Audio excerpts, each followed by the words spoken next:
Good afternoon. My apologies for being late. Bangalore traffic was not kind to me this afternoon. आपसे मैं क्षमा मांगती हूं कि मैं लेट हो गई। बैंगलोर का जो ट्रैफिक है उसने ऐसा किया मेरे साथ। Okay, shall we pray? आइए हम प्रार्थना करेंगे। Heavenly Father, open our hearts, open our minds with your spirit. स्वर्गीय पिता, हमारे कानों को, हमारे हृदयों को आपके आत्मा की ओर खोलें And may we really learn from your word today. और आपके वचन में से आज हम सीखने पाएं। May we have your wisdom and your understanding on how to establish our homes.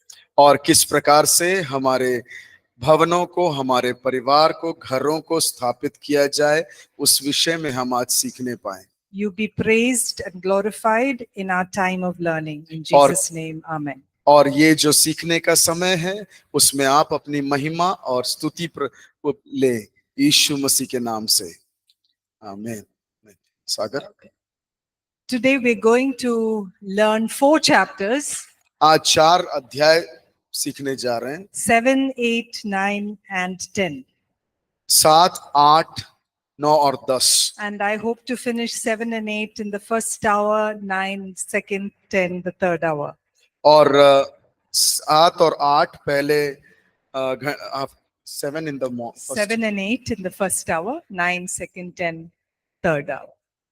और 7 और 8 पहले सेक्शन में और दूसरे और तीसरे सेशन में 8, 9 और 10। So the 7th chapter is about practical guidelines on how to manage your home. और अपने परिवार का कैसे प्रबंधन करें या प्रबंधक बने, उसके विषय में हम आज इस 7वें अध्याय में पढ़ेंगे। So Proverbs 24 chapter 3 and 4. नीति वचन 24 का 3 और 4। Please read that. वो कृपया करके पढ़ें। घर बुद्धि और समझ की नींव पर बनता है। जहाँ ज्ञान होता है वहाँ कमरे बहुमूल्य और मनभाऊ वस्तु में भर जाते हैं। So how is a home built? और किस प्रकार से घर बनता है? By wisdom and understanding and knowledge. और समझ बूझ और ज्ञान के साथ। So a lot of some of the topics we are going to look in this chapter may be very simple for you to understand. आपके लिए जो ये इस पाठों में से लिया जाने वाला कुछ शीर्षक है वो आपके लिए बहुत ही साधारण हो सकता है। Now some of these factors are things that will be good to discuss before your marriage. और कुछ तथ्य ऐसे हैं इसमें जो आपके शादी के पहले उसके बारे में सोच विचार कर लें तो अच्छा है। So we look at a few of them. To start with, to stay independently. और शुरू करते हैं अपने आप आत्मनिर्भर रहना। Now I understand that maybe in some of the cultures you come from, you may not be able to make your home independently from that of your parents. और आप जिस संस्कृति से आते हैं हम समझ सकते हैं कुछ घर ऐसे होंगे जो अपना माता पिता को छोड़कर अपने आप का एक खुद का घर में नहीं बना सकते। So we are giving a general recommendation. और ये एक स्वाभाविक जो है उस विषय को हम देखेंगे। That it is good for a newly married couple to start to live by themselves, independent of their parents. और उचित होगा कि एक जो नए शादीशुदा जोड़े हैं वो अपने माता पिता से अलग एक अपने आप में घर बनाकर रहें। So that the couple has the freedom to focus on their marriage. ताकि वो जो जोड़े हैं अपने परिवार के ऊपर जो है केंद्रित कर सकते हैं। And we encourage this especially as newly married couples. और प्रत्येक तरीके से नए शादीशुदा जोड़ों को हम ये निर्देश देते हैं। But if you as a couple decide to live with either side of the family, अगर आप एक जोड़े हैं जो निर्णय लेते हैं, आप में निर्णय लेते हैं कि दोनों तरफ में से किसी एक माता पिता के के साथ रहें you should mutually be willing to do so. और आप पति पत्नी जो है एक समान उसमें सहमत होना चाहिए। So we do understand that maybe when you're living with your parents, maybe there is a extended family. There are many members in that family. हो सकता है कि आप जब अपने माता पिता के साथ रहते हो या आपके परिवार में अधिक सदस्य होंगे, Or they may be a widowed person. Maybe your father is alone or your mother is alone and you need to take care of them. हो सकता है एक विधवा व्यक्ति होगा आपके परिवार में, हो सकता है आपकी माँ या आपके पिता जिसका ध्यान देने की जरूरत है। But even as you make your home with them, the expectation is that family members should not interfere in the husband-wife relationship. और जब वो आपके साथ रहते हों तभी भी एक उम्मीद ये रखते हैं कि पति पत्नी के जो कार्य है उसमें दखलंदाजी वो लोग ना करें। Because a lot of conflicts generally happen when the parents dictate decisions. और कई प्रकार के परेशानी तब उत्पन्न होते हैं जहां पर माता पिता जो है निर्णय में अपना अभिप्राय बोलते हैं। Or they will control your schedule or teach you how to take care of your children. और वो आपको नियंत्रण में लाएंगे कि किस प्रकार से आपका कार्यक्रम करें या बच्चों को कैसे पालें। So we do recommend that you have a conversation before your marriage on where you are going to stay. और उचित होगा कि आप लोग मिलकर वार्तालाप कर लें कि शादी के उपरांत आप लोग कहाँ रहेंगे। All right. The next point is how you as a husband and wife are plan your schedules, plan your day, or plan your week ahead on a regular basis. और आप पति पत्नी के चलते किस प्रकार से आप अपना दिनचर्या या हफ्ते का जो है या हफ्ते का या समय जो है अनुसूचित कर पाएं। What happens if you don't plan? क्या होगा अगर आपने अनुसूचित नहीं किया? Life will keep going on. और जिंदगी आगे बढ़ता रहेगा। Someone will be on their mobile phone, the other person may be on their laptop, and life will keep going. और कुछ जो है एक व्यक्ति अपने मोबाइल में रहेगा या दूसरा व्यक्ति अपने लैपटॉप में व्यस्त रहेगा और जीवन ऐसे आगे बढ़ता जाएगा। So you must give each other priority of time.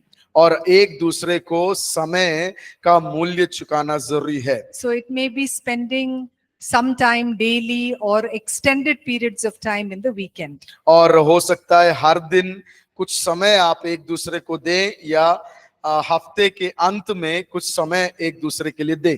Okay. The next point is sharing responsibilities in your home. और अगला अंक जो है, तीसरा अंक जो है वो है अपने घराने में घरेलू कामों में हाथ बटाना। Whether it be cooking, cleaning, buying vegetables, paying the bills. चाहे वो खाने बनाने में हो, घर का सफाई करने में हो, सामान खरीदने के विषय में क्यों ना हो या घर के बिल चुकाने के विषय में क्यों ना हो। So as I said, nowadays just as men are working, even women are employed. और जैसे कहा पहले वैसे आजकल के जमाने में जिस प्रकार से आदमी काम करता है उसी प्रकार महिला भी काम करती है। So to expect the woman to come back and complete all the household work can be a strain on her. और इस उम्मीद के साथ रहना कि पत्नी जो है अपना काम निपटाने के बाद घर पे वापस आकर सारा खाना और घर का काम करना, तो वो उसके लिए बहुत एक कठिनाई का काम हो सकता है। So the husband and wife should work together as a team and do things whatever they can on their part to take care of the home. और अगर ऐसा है तो अच्छा होगा कि एक टीम के समान दोनों जो है आपस में मिलाप करके एक दूसरे का सहायता करके घर का कामों को जिम्मेदारी उठाएं। Another area of wisdom that we have to use is और दूसरा एक जगह जहां पर हमें अपनी बुद्धि का इस्तेमाल करना है, the use of technology. जो टेक्नोलॉजी है उसका इस्तेमाल। What is technology? टेक्नोलॉजी क्या है? Mobile phones, your laptop, television, all kind of electronic gadgets. Mobile, TV, laptop और जो भी बिजली से चलता है उस वो चीजें। So you have to maintain a discipline on the use of these gadgets. और आपके जीवन में एक अनुशासन होना चाहिए कि ये जो उपकरणें हैं उसको किस प्रकार से इस्तेमाल में लाएं। So as best as possible, when you are at home, keep your gadgets away. और उचित होगा कि आप जब घर पे हैं तो अपने जो इलेक्ट्रॉनिक सामान है उसको एक तरफ रख दें And give your family that undivided attention they need. और वो जो विभाजन के बिना वाला जो ध्यान आपका परिवार आपसे चाहता है उसको उनके प्रति दे। Some people are smiling at me. और कुछ लोग जो है मुझको देखकर हंस के दिखा रहे हैं। Am I right Muska in के। saying that? क्या मैं Yes. सही हूं वो कहने में? Young boys? जवान लड़के सही है?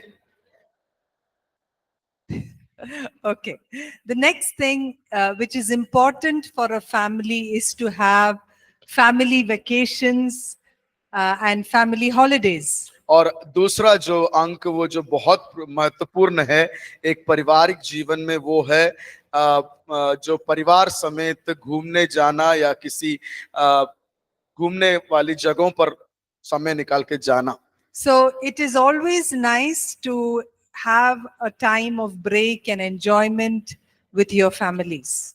उचित है कि आप अपने परिवार के साथ कुछ समय निकाल कर कहीं घूमने जाएं। So no matter if you're in ministry or if you are in full-time work, always cut out time for an entertainment together. और चाहे आप सेवकाई में हो या काम में हो कुछ समय आप निकाल ले जहां पर एक साथ मिलकर कुछ मनोरंजन की कामों में लग सके। Okay? All right. The next one is all about money. और अगला है अंक है पैसा। So sometimes money becomes the common place where conflict happens. और कभी कभी जो है धन संपत्ति जो है ऐसा एक स्थान बन जाता है जहां पे संघर्ष होना शुरू होता है, झगड़ा होता है। Because the way that our ideas about money can be very different. और जो हमारे सोच विचार है धन संपत्ति के विषय में वो अलग हो सकते हैं। One person wants to save a lot, the other person wants to spend a lot. और एक व्यक्ति जो है परिवार का वो बचत करना चाहता है, दूसरा व्यक्ति खर्चा करना चाहता है। Or the one person may have a very lavish lifestyle, the other person may have a very skimpy lifestyle. और एक व्यक्ति जो है बहुत ही छूट के साथ, खुले छूट के साथ खर्चालू व्यक्ति के समान जीना चाहता होगा, दूसरा व्यक्ति जो है एक बचत करके उस व्यक्ति के समान जीना चाहता होगा। Okay, so let's look at some things that we must look at principles when it comes to money. और पैसे के बारे में जब आते हैं कुछ सिद्धांतों को देखना बहुत जरूरी है। So the first one is agree to give to God's kingdom. और पहला वो है कि एक साथ सहमत हो जाएं कि प्रभु को देने के लिए। So you must agree together to tithe and also give anything additionally for the Lord's work. और आप पति पत्नी जो है एक सहमति में आना है कि दशमांश को और दशमांश के बाहर जो धन संपत्ति है जिस प्रकार से भी वो परमेश्वर के राज्य के लिए दें। And this should be included in your budget right in the beginning. और ये आपके बजट जो महीने का बनाते हैं उसके समय पर ही होना चाहिए। Can someone read Malachi chapter 3 verses 8 to 10? क्या कोई पढ़ सकता है मलाकी 3 का 8 to 10. 8 to 10 8 से 10। मलाकी 3 8 से 10 पढ़िएगा।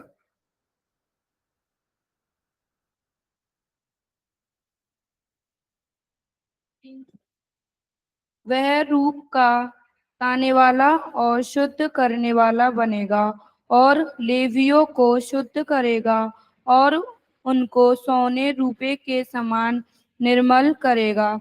तब वे यहोवा की भेंट धर्म से चढ़ाएंगे।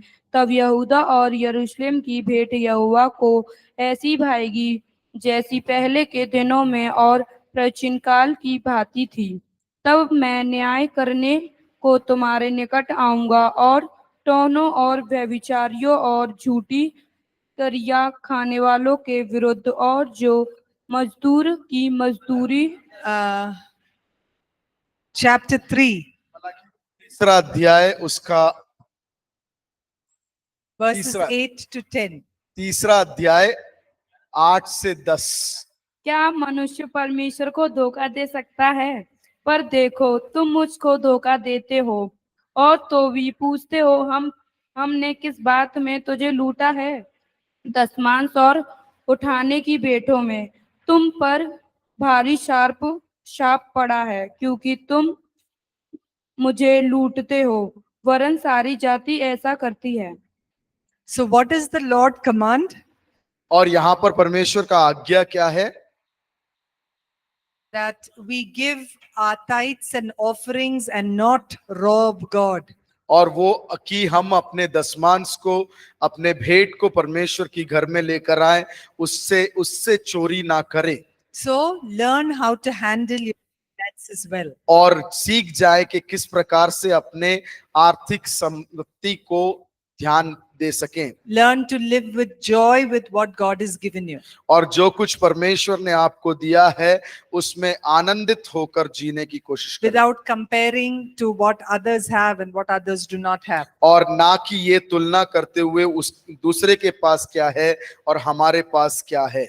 One of the important things in finance is to develop a budget. और एक मुख्य बात जो आर्थिक रीति में है वो है एक बजट को तैयार करना। How many of you make a budget?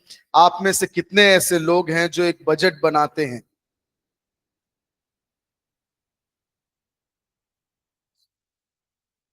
Good. बहुत अच्छा। But those of you who do not, it is high time that you began. और जो कोई आप में से नहीं करते हैं तो ये बहुत ही प्रमुख समय है, कर लें उसको। So I'll give you a quick percentage on how you can develop your budget. और एक शीघ्र एक परसेंटेज के हिसाब से किस प्रकार से आप अपने बजट को तैयार कर सकते हैं वो देखेंगे। So 10% goes to, 10 भाग कहाँ जाता है? okay, all right. 50% goes to your expenses. 50% जो है वो प्रतिशत जो है आपके खर्चे की ओर जाता है। 20% should go for your saving. 20% जो है आपके बचत की ओर जाना चाहिए। And 10 to 20% should go for your investing. और 10 से 10 to 20. 10 से 20 जो है आपके निवेश की ओर जाना चाहिए। And if you're giving 10 for investing, then 10% for giving to God's work in anything else, not your tithe. This is in addition to that. और ये आपका दशमांश से नहीं, दशमांश से बाहर अगर 20% प्रतिशत से 10% आप निवेश करते हैं और 10% दशमांश से हटकर परमेश्वर की सेवकाई की ओर आप किसी को देना चाहते हैं वो दे सकते हैं। So will you all try that? क्या आप उस प्रकार से कोशिश करेंगे? It's very important and very helpful. वो बहुत महत्वपूर्ण है और अच्छा है। Okay. And also you can, if you do not know where to save or to invest, take the help of someone who is good in finances. और अगर आपको नहीं मालूम कि कहाँ उचित रीति से बचाना है या किस प्रकार से निवेश करना है, जिसको मालूम है उसका अभिप्राय ले लें। Even putting a fixed deposit in your savings account or doing a mutual fund or a post office saving, all of that are good plans. अगर आप जो अपना धन संपत्ति है वो म्यूचुअल फंड में या बचत खाते में जमा करके रखना, फिक्स डिपॉजिट करना या डाक घराने में जो बचत क्रिया है उसमें शामिल होना बहुत अच्छा है। The other thing that you also need to take care of is how are you going to take care of your parents or the elderly or people who are in need in your own family. और दूसरी बात ये भी ध्यान देने की जरूरत है कि आपके घर में जो बुजुर्ग हैं या माता पिता है उनका कैसे आप ध्यान देंगे. So, alongside with your spouse, make a plan as to how you will take care of the elderly on both sides of your family when there may come a need.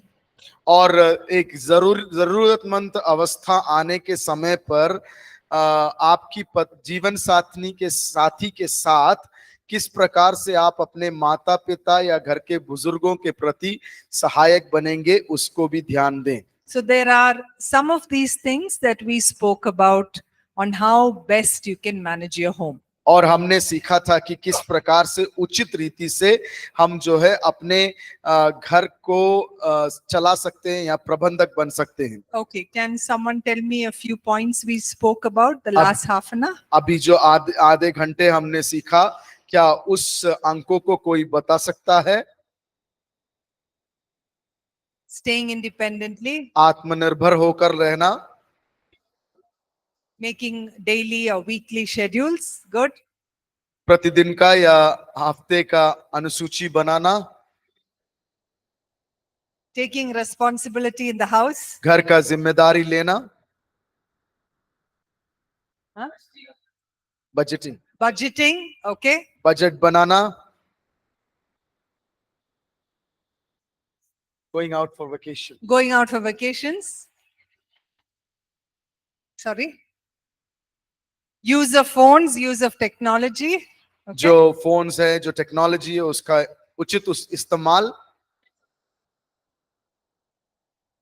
Investing.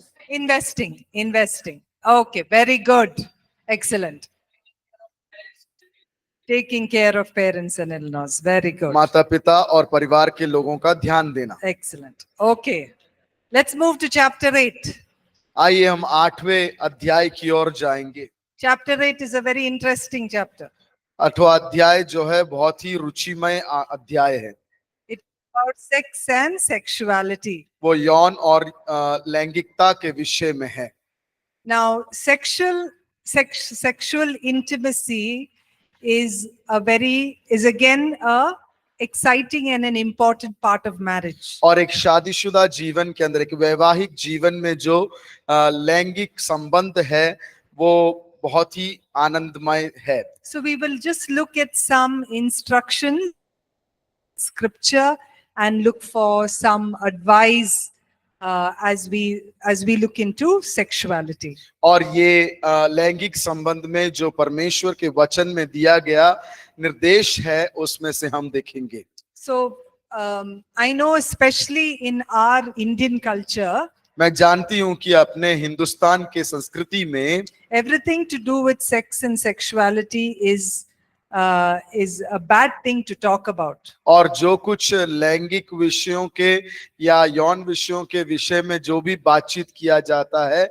उसको गलत समझा जाता है, बोलने का नहीं होना चाहिए बोलते. And no one likes to talk about it. और कोई भी इस विषयों में बातचीत करना पसंद नहीं करता. But we should remember that God was the one who designed sex and gifted sex to marriage. और हमें ये जानकारी जानना बहुत जरूरी है कि परमेश्वर है जिसने ये यौन का जो एक पारिवारिक जीवन में यौन का संबंध का योजना किया था.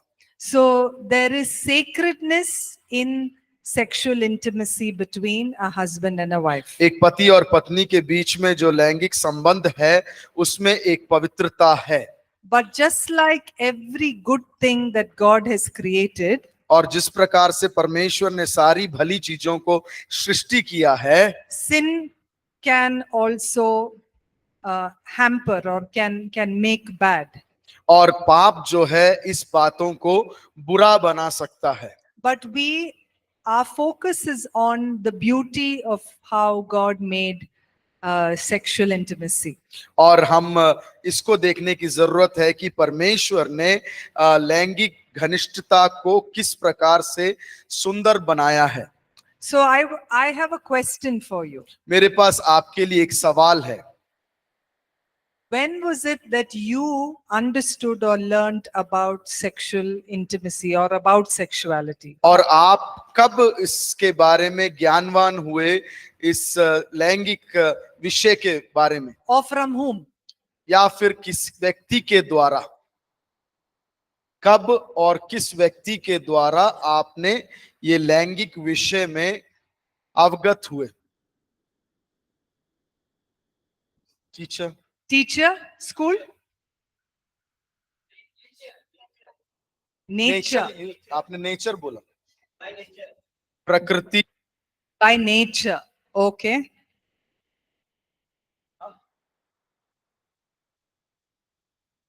Through books?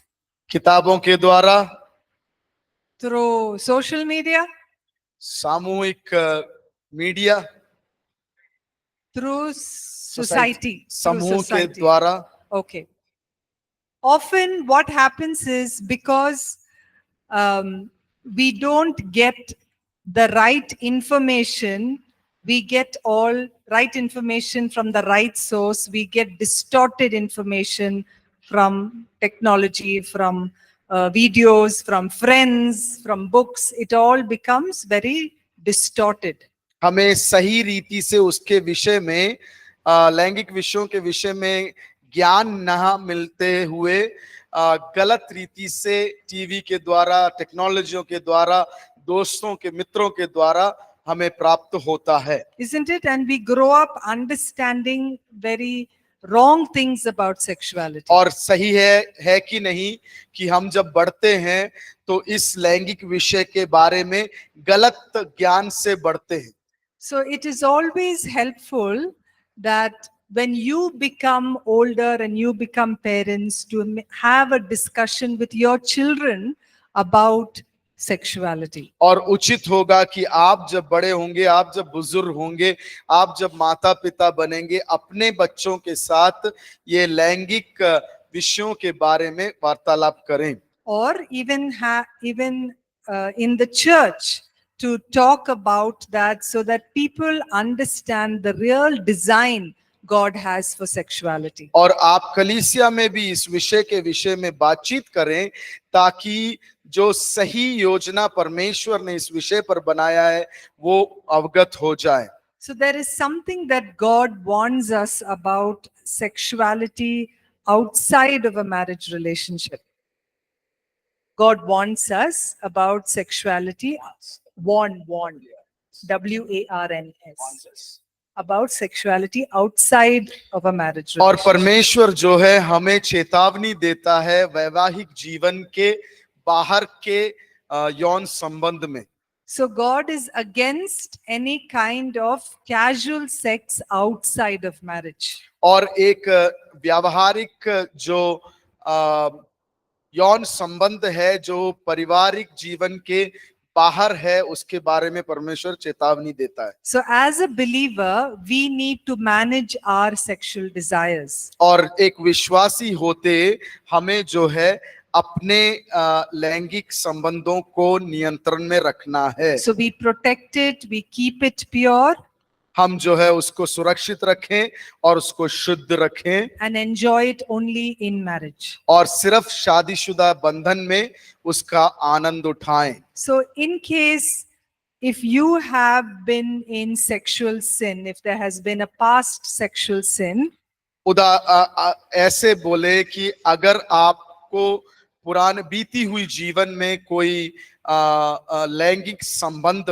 हुआ है, repent of it, receive God's mercy and forgiveness. और उसमें से आप मन फिरा लें और परमेश्वर से क्षमा मांग लें और उसमें से मन को शुद्ध कर लें। The Holy Spirit is strong and powerful to bring you up, to cleanse you and to give you freedom. और पवित्र आत्मा सामर्थी है कि हमें उस पाप से हमें धो दें।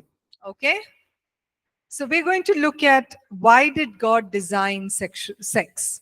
और हम देखने जा रहे हैं कि क्यों परमेश्वर ने ये यौन संबंध को बनाया। So God designed sex for to for enjoyment as well as to propagate the family. और परमेश्वर ने इस यौन प्रक्रिया को इसलिए निर्माण किया ताकि उसको उसका आप पति पत्नी आनंद उठा सके और उनका वंश आगे को बढ़ सके। So Paul talks about how God has designed sex. और पौलुस कहता है कि परमेश्वर ने किस प्रकार से इस यौन संबंध को बनाया है। So sex is to have the couple have a balanced and a fulfilling life together. और ये यौन संबंध जो बनाया गया है ताकि उनके अंदर एक तृप्त जीवन को प्राप्त किया जाए। It should also be a place where both the husband and the wife agree towards satisfying one another. और ये ऐसा एक संबंध है जहां पर वो दोनों पति और पत्नी एक साथ सहयोग में आना है कि एक दूसरे को तृप्त कर सके। So it's not should not be used as a weapon against the other person when you are angry. और जब एक दूसरे के प्रति जब गुस्से में हो उसको ये यौन संबंध को एक औजार की तरह इस्तेमाल ना लाएं। And the Bible says that you abstain from sex for short periods of time, especially during prayer and fasting. और परमेश्वर का वचन कहता है जब आप उपवास और प्रार्थना में बैठे हो उस समय ये यौन संबंध से हट कर रहें। So it is important to be on guard in this area. और अब इस क्षेत्र में प्रत्येक तरीके से अपने आप को सुरक्षित रखना बहुत जरूरी है। Because the devil uses this area of sexuality as an attack in many families. और कई पारिवारिक जीवन में इस लैंगिक संबंधित विषयों को शैतान घात पहुंचाने के लिए इस्तेमाल में लाता है। So God has given sex for a husband and wife so that they will focus on one another and only each other. और परमेश्वर ने ये यौन संबंध इसलिए परिवार में दिया है ताकि पति और पत्नी ही वो एक दूसरे पर केंद्रित हों। And every fulfillment will be derived from their spouse. और हर एक जो खुशी और आनंद है वो अपने जीवन साथी से प्राप्त करे। We also see that sex is an expression of commitment towards each other. और हम ऐसा भी देखते हैं कि यौन संबंध जो है एक दूसरे के प्रति एक समर्पण है। It is a mystery. It's a spiritual mystery. वो एक आत्मिक गुप्त बात है। And it's just not about physically coming together. वो सिर्फ शारीरिक रीति से एक साथ होना नहीं। It is a way that a man and a woman become, a husband and wife become one together. और वो एक ऐसा भी है जहां पर पति और पत्नी एक होते हैं। So when you enjoy the right kind of sex between the husband and wife, you're actually honoring God. और जब आप उचित रीति से यौन संबंध पति और पत्नी के बीच में होता है तो वो परमेश्वर को सम्मान देता है। So God is not just in the other aspects of your life, but He's also in the sexual intimate times in your life together as a married couple. और बाकी परमेश्वर जो है आपके बाकी जरूरतों में ही भी नहीं, आपके पति पत्नी के बीच में जो यौन संबंध है उसमें भी is happy. God is happy. God is pleased. परमेश्वर जो है खुश रहता है। So the Holy Spirit is there with you even at a time of this intimate moments. और जब ये घनिष्ठ समय जो होता है उस समय भी पवित्र आत्मा आपके साथ है। So as married couples, एक शादीशुदा जोड़े के समान it's important to have discussions about sexual preferences. और उचित होगा कि एक दूसरे से वार्तालाप करें कि यौन संबंध में किस प्रकार से हो. You make this conversations about how many children you want to have. आप वार्तालाप करें कि कितने संतान होने चाहिए. And you discuss how you will take care of family planning. और आप वार्तालाप करें कि किस प्रकार से पारिवारिक नियंत्रण करना है. And what measures you must take so that you do not become to avoid pregnancy. और क्या चेतावनियां हम स्वीकार कर सकते हैं ताकि हम गर्भ धारण ना हो पाए. So we must understand that the Lord abhors or the Lord hates abortions. और हमें ये भी जानने की जरूरत है कि परमेश्वर जो है गर्भपात से नफरत करता है. It is not acceptable to God. और वो परमेश्वर स्वीकार नहीं करता गर्भपात. And God has given each person wisdom to understand how to take care of their desires. और परमेश्वर ने हर एक व्यक्ति को बुद्धि दिया है कि वो अपने अभिलाषाओं को किस प्रकार से नियंत्रण में रखें. So sexuality again is an important part of a married couple. और एक शादी वैवाहिक जोड़े के जीवन में यौन संबंध या लैंगिक संबंध बहुत ही महत्वपूर्ण है. Now when we are looking at sexuality, it also means how we can show non-sexual affection to our spouses. और हम जब यौन संबंधिक लैंगिक संबंधिक विषय को देखते हैं, हम ये भी देखते हैं कि उस यौन लैंगिक के अलावा किस प्रकार से हम उनके हमारे जीवन साथी के प्रति भावना दिखा सकते हैं. Like how do you express physical and verbal affection और to your किस प्रकार spouse? से आप अपने जीवन साथी के प्रति शारीरिक भावनाओं को प्रकट करते हैं. Okay? ठीक है. So quiet the room is. बहुत ही शांत है पूरा कमरा. Okay, so we looked at 2 chapters. हमने 2 पाठ को देखा. Do you have any questions? आपको कोई सवाल? Yes. माइक दे दीजिए थोड़ा, जो भी जिनको भी सवाल है. Please take the mic.